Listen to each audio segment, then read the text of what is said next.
Bueno, vamos a seguir comentando este tema de anuncios que se han generado en esta cuenta pública, que lo decíamos, el presidente lleva 3 meses en el cargo, por lo tanto es más de anuncios.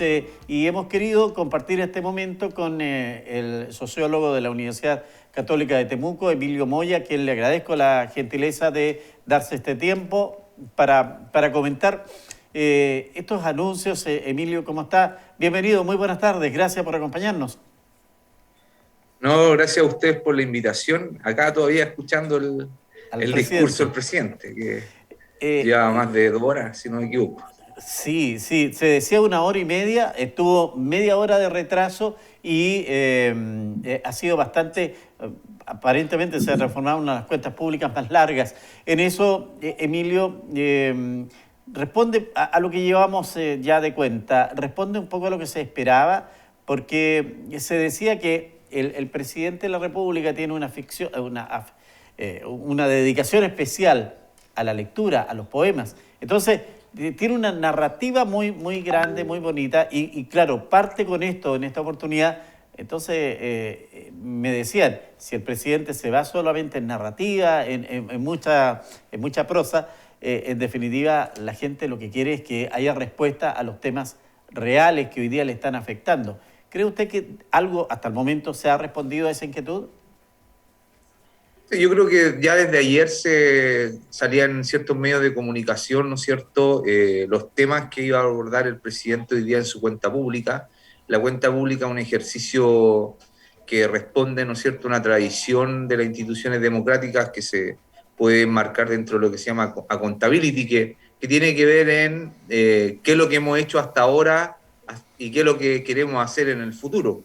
En ese sentido, hay que entender también que esta cuenta pública es bastante especial y particular, y quizás el presidente también lleva el tiempo que lleva, porque a diferencia de los gobiernos anteriores y de otros gobiernos, yo diría que este gobierno le tocó una luna de miel muy breves, incluso que no tuvo luna de miel, que ha sido difícil su instalación, y además la agenda política ha estado, pública y política ha estado marcada principalmente por temas de seguridad, por temas de delincuencia, por temas de conflicto, ¿no es cierto?, el conflicto en nuestra región, y por lo tanto quizá era la oportunidad también de que el presidente pudiese de alguna manera dar cuenta de lo que se ha hecho, de algunos temas que se han avanzado, y también de volver a reafirmar una cierta, yo diría,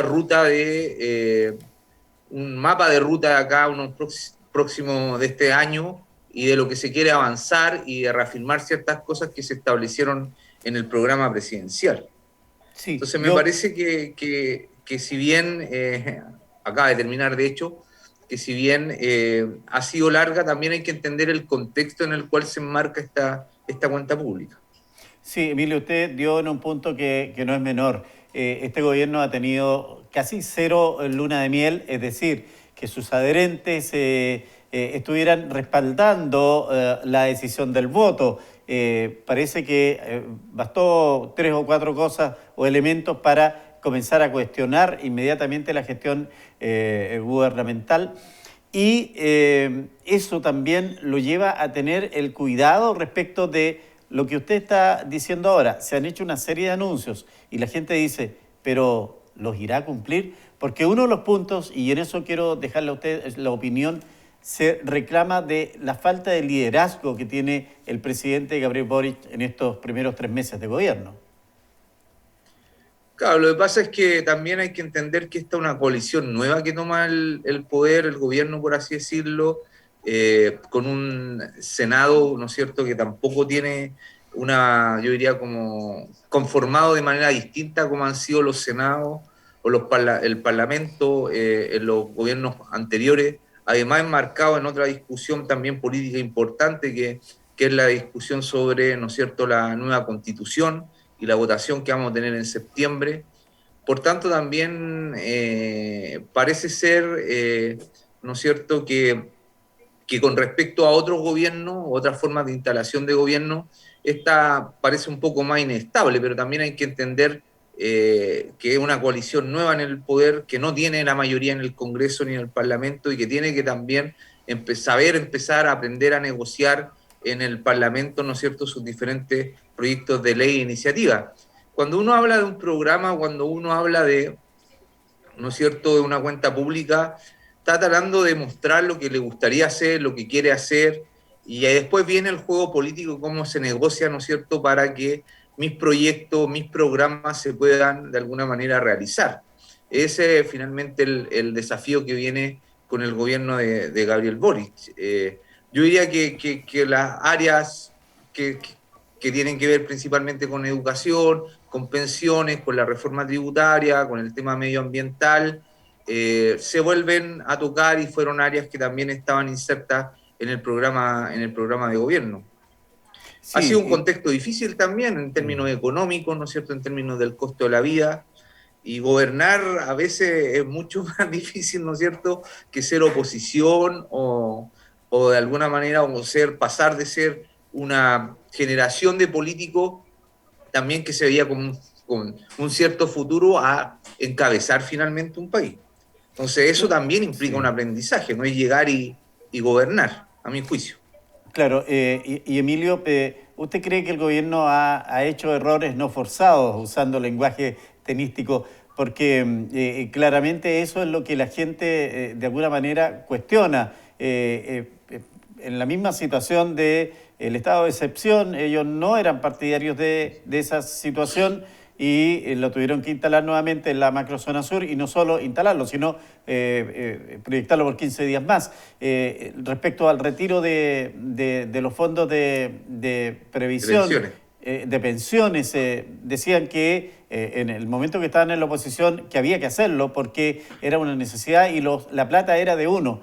Llegan al gobierno y cambia esa mirada. También eso ha sido parte del efecto del término de la luna de miel con el gobierno de Boric que ha tenido la comunidad. Lo que pasa es que yo entiendo que la política o que el gobierno, lo que implica gobernar, implica tomar decisiones que muchas veces se alejan de las creencias que en un momento determinado uno pudiera tener siendo oposición o siendo a lo mejor parte de una coalición de gobierno que a lo mejor en ese momento creía que ciertas medidas no eran las adecuadas. Yo creo que la coherencia en la política no es algo de larga duración, sino más bien tiene que ver con las coyunturas. Es de lo que el país también está necesitando en cada momento y en cada proceso.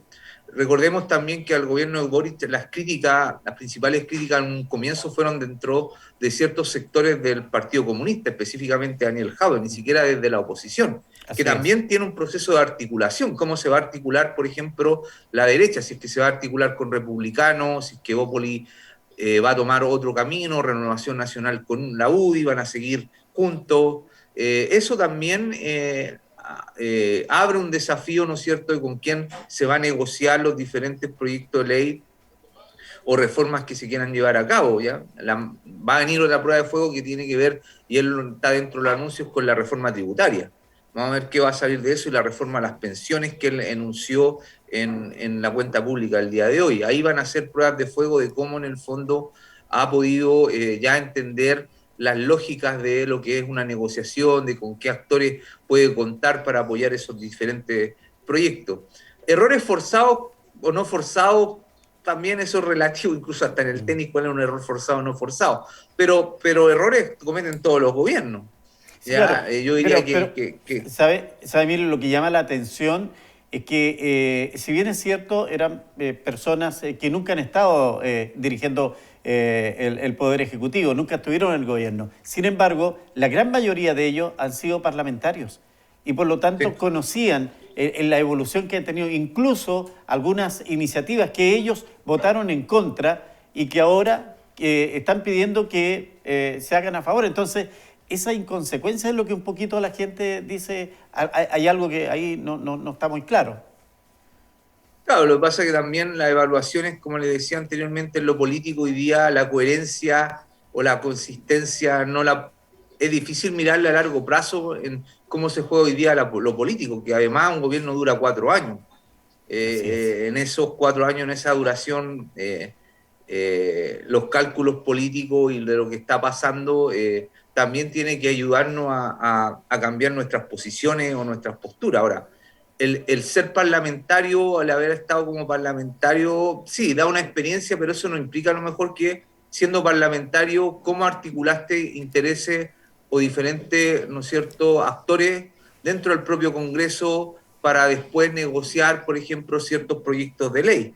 Ya, yo puedo haber sido un parlamentario 4 años, pero si a lo mejor no tuve gran capacidad de articulación en el trabajo con otros parlamentarios y otras parlamentarias, cuando llegue al poder me va a costar nuevamente. Y eso es una de las principales críticas o cuestionamientos que se le ha hecho, por ejemplo, el trabajo de Giorgio Jackson, que ha hecho que si bien ha sido parlamentario, ha tenido o tuvo, ¿no es cierto?, como parlamentario, poca articulación cuando asumió o jugó ese rol anteriormente. Entonces, también estas críticas, recuerda, yo no sé si recuerda a la gente, pero también se le hacía a la expresidenta Bachelet, de que no tenía liderazgo, recuerden, sobre todo en su primer Así periodo, es. pero también hay que entender que en la política actual hay distintas formas de liderazgo. A lo mejor no hemos acostumbrado a alguna y creemos que esa es la única válida y no necesariamente esa es la donde aparece siempre el presidente, dando cuenta, respondiendo, y hoy día a lo mejor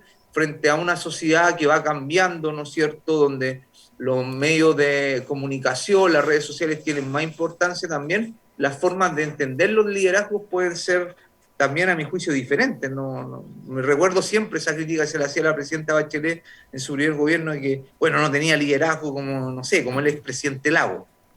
Pues son Claro, formas sí, y son formas de después gobernar.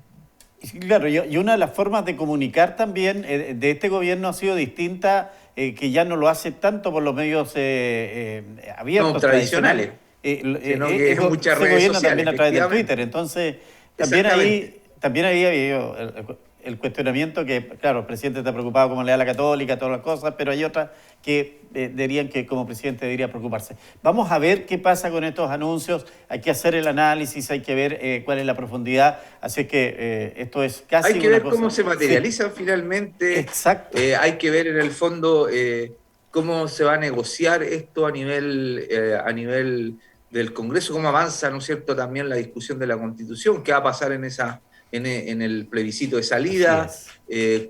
además cómo los otros actores, ¿no es cierto?, gremios se van a tomar estas medidas. Es decir, generalmente lo que tenemos que esperar es cómo se van a concretizar, cómo se van a materializar estas medidas y se van a poder avanzar efectivamente. Así es. Como decimos en prensa, es noticia en desarrollo. Le agradezco, Emilio, la Exactamente. gentileza de este contacto y hasta cualquier momento. No, muchas gracias a ustedes por la invitación, que estén bien. Buenas tardes.